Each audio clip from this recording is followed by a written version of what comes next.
35 years had passed. The once young policeman had aged into an old man, while his younger brother had become middle-aged. Thanks to the ever-replenishing vending machine, they had managed to survive all these years. The younger brother, keeping up with daily workouts, remained fit and strong, even using bottled water to bathe regularly. Meanwhile, the older man spent his days scribbling on the walls, his mind slowly unraveling. One day, as death loomed near, a piercing headache struck him. Then, memories resurfaced. Memories from when he was just 10 years old. He turned to his brother, his voice trembling as he recounted a long-buried past. That year, his mother and stepfather had taken him and his younger sister on a road trip. Somewhere along a desolate highway, his sister suddenly had an asthma attack. His stepfather, in a panic, fumbled the inhaler, and it shattered. His mother was furious, but there was nothing they could do. Luckily, she always kept a backup inhaler, one that the older brother was supposed to carry. But this time, he had forgotten it. With no choice, they abandoned their trip and rushed home. Then, a thunderous explosion shook the air, and the loop began. No matter how far they drove, they kept circling back to the same gas station.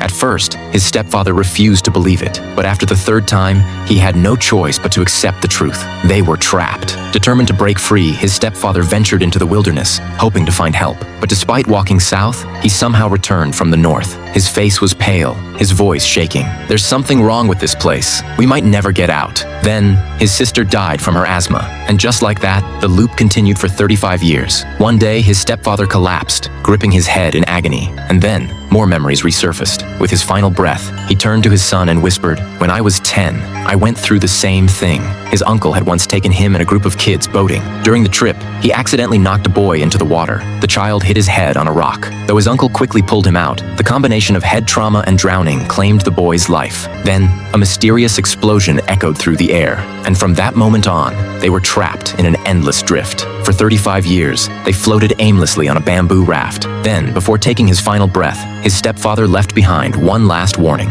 "Soon, you'll see a police car. No matter what happens, do not get inside. If you do, you'll forget everything and restart another 35-year loop." And with that, his stepfather died. The man was now completely alone. For days, he walked along the desolate road, his mind spiraling. Then, a police car appeared in the distance. Would he get in or finally break free?